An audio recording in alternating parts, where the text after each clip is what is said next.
Hey everybody, welcome to Cityscape Brewing. I'm Dennis Fields, and today it's Brew Day. We're going to be doing a step-by-step tutorial brew day again, just like a different video in my video library already, except for this one's going to be a little shortened. If you are new to brewing, especially all grain brewing, I would suggest still checking out that video. I'll link it in the description below. You can also find it in the playlist for my Learn to Homebrew playlist. That one is a lot more detailed. It's going to go through step-by-step and give you a description of what's happening during your mash and other portions of your brew day. Also gives you some tips and tricks along the way. Today's video, we're going to be going through a full recipe, which I'm going to put right here and also in the link description below. Also, we're going to be doing a little bit quicker. So for those who've already brewed a couple of days, this video is more or less for you and will help you understand the Hazy IPA brewing process as well. So the brew that we're going to be brewing today is called Citra Splash Pad. It has 2-row white wheat and flaked oats. We're going to go ahead and start milling those up. But first, let's remember the first rule of home brewing.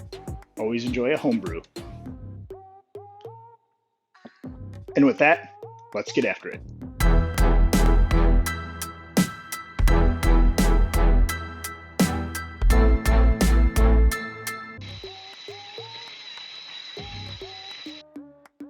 All right, after your grains are milled, the next step is to find out how much water you need and start heating that up for your mash. And what I use is a calculator on brewger.com. It's brewgr.com. They have a mash and sparge calculator that you can use. You punch in all of your numbers, and you can see here on the screen, it tells you how much water that you need. It tells how hot your water needs to be heated up in order to hit your target mash temperature, which in this case is going to be 152 degrees. And so we're going to go get our water. We're going to collect about 4.5 gallons, and we're going to heat that up to about 163, 164 degrees to hit our 152 mash temp. Also, you should get any water additions ready to go to put inside your mash. You can see what I use in the recipe below. All right, our water is done heating up, and now time to get it into the mash tun and get all of our ingredients going in there as well. So the first thing we're going to do is pour in the water. Then we're going to add our water additions. And then we're going to add the rice hulls, which I'm using because I'm using a lot of white wheat. And I'm using some flaked oats, which makes the mash stickier. So the rice hulls will actually help to get help so you don't get a stuck sparge. In this case, get my water additions in there, mix them up a little bit.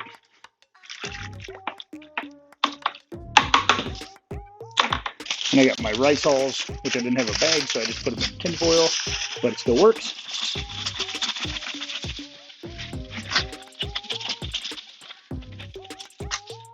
Get those all good mixed up in there. And then once these are in, we're gonna mix in our ingredients. You shouldn't have rolled or crushed your oats. Your rolled oats, they go right in to the mash without having to put them through a grain mill. So if you are milling your own grains, do not do that. It can actually get all gummed up in there. And then next we're gonna get our grains that we just got done milling and put those in there as well. So grab these. I like to pour about half of them in and then stir it, make sure there's no dough balls going on, and then add the other half. This helps also so you get those rice hulls all mixed in with everything, so they're not all sitting on the bottom or the top. That's why you add those first.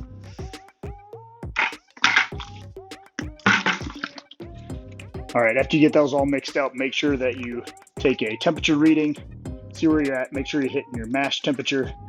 I'd rather aim a little high than a little low. So make sure while you're heating up your sparge water, even if you're a point high, that's not too bad. You can easily let the lid off, stir it around, let that heat out, or even add an ice cube or two if it's a little high. So right now I'm actually sitting at 153, which I think will be perfect because as it sits, it's going to lose a degree or two throughout the mash process. So I'm gonna go ahead and get the lid on here and let it sit for 60 minutes. All right, while your mash is doing its thing in there, converting all the starches to sugars, we're gonna go ahead and get our water additions for our sparging water. The Brewger calculator we used said we should need about 4.75 gallons. We're gonna get that heated up to 170 degrees, so that's ready to go when we're ready to start Vorlofting. I'm also going to get my hop additions ready. In this case, we're not putting them in until later in the boil, so we still have some time once we get the boil process going. But in this recipe, we're going to have Citra and Chinook going in at 10 minutes, and then a bunch of hop additions, Chinook, Citra, and Mosic in our Whirlpool. And we'll talk a little bit about that as we get a little bit closer to it, but I'm going to get all those divvied out, therefore we can just dump them in when we get to that point. Also, by this time, you should probably need another beer, so go ahead and get yourself another homebrew. All right, I'm heating up my Sparge Water right now to 170 degrees. It's just about there. And then I'm going to transfer it, put my water additions in this Rubbermaid cooler. If you're like me and only have one kettle, putting this in the Rubbermaid cooler will kind of keep your water warm, but also allow you to get your first runnings in your kettle directly rather than putting it in a different vessel while you're heating up your water still. So tip, and then I'm going to get the first runnings out of the mash tun, and then pour this water that's in the Rubbermaid cooler back in, and we'll do a batch sparge for 20 minutes. All right, we are now doing our Lofting. We let our mash sit for 60 minutes. It dropped from 153 to 151, so that's about perfect. So most of the time it was probably at the right temperature, which is 152, which is what we were targeting. And right now what I'm doing is doing the Lofting process. And what that's allowing this to do is set up a grain bed inside of the mash tun to filter out all of the particles and things that we don't want inside of our boil. So this is the first one of many of these pitchers that I'm going to do. And what I do is I slowly pour this back into the mash tun. And I don't want to just dump it all in. I want to pour this so it's slightly on the edges a little bit, like this. And it doesn't create a hole all the way down to the screen at the bottom. And so what we're going to do is slowly pour this around. And we're going to do this about 4 or 5 times. All right, this is about my 5th time doing this. And again, this is a hazy beer, so of course it's going to still look hazy. But your other beers, as you should do this, you should be noticing that it's starting to clear up a little bit. And you also don't want to open this valve, completely wide open. You want to keep the valve on your mash tun, partially open to 1/4 to 1/2, and let it kind of trickle out. That helps set up the grain bed a little better too, and helps prevent stuck sparges. So after this gets full, we're going to put this hose right into our boil kettle, and we're going to fill it up and get our first runnings. All right, according to our mash sparge calculator that we did earlier, we're supposed to get about 2.62 runnings, so just over 2.5, and that's about where we are. So you can see it's just underneath there, probably right about the 2.5 mark. That's perfect. And this is kind of what it looks like when it's done. The grain bed should be settled in the top. So now what we're going to do, we're going to close that valve right here. We're going to take our Sparge Water, which is in this cooler here, dump it into our mash tun, and then we're going to let that sit for a batch sparge rest for 20 minutes. But once we dump that in there, we're going to mix up those grains again, get them all mixed in and let it sit. But that's going to soak off the extra sugars, and then we're going to get our final runnings by opening that off, Lofting just like we did before, and bring that up to about 7.2 gallons is what we're looking for. So I actually went ahead and I stopped our mash tun. We're right at just under 7.5, and the mash sparge calculator said we should be about 7.2, so we're pretty darn close to that. I went ahead and stopped, even though there is a little bit of liquid left still in here. That's okay.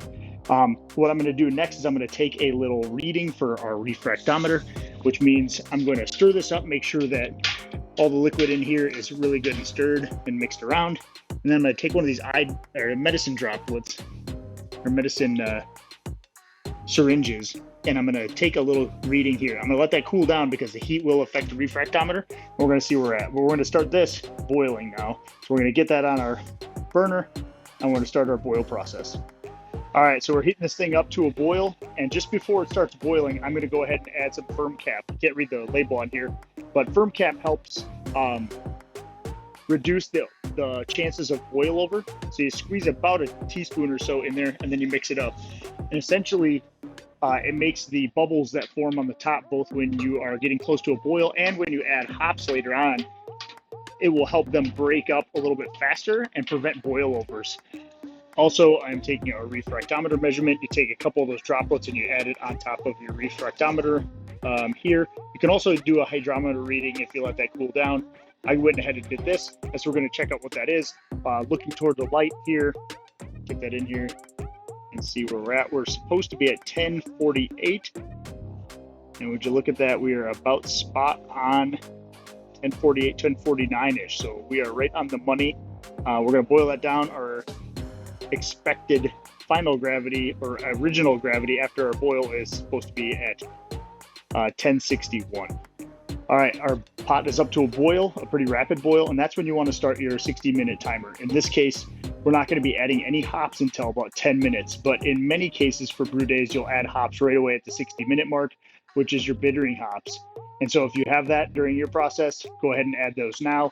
We'll be back in about 50 minutes, and we'll add our first addition, which is going to be Citra and Chinook hops at 10 minutes. All right, while your wort is boiling, you want to go ahead and get everything cleaned and sanitized for your fermentation vessel. So that means your fermenter, any hoses and transfer equipment, and your immersion chiller. So go ahead and get that all sanitized so we're ready to go after our boil process is done. Hey guys, as you can tell, I've already added my first 10-minute addition hops. This is an 1.5 ounces of Citra and 1 ounce of Chinook. I'm actually using my DIY hop spider. I have a video on my page on how to build one of these things. A little simpler, and when I'm using a lot of hops, I tend to like this one better than the stainless steel mesh one that I have that goes inside of here for smaller additions.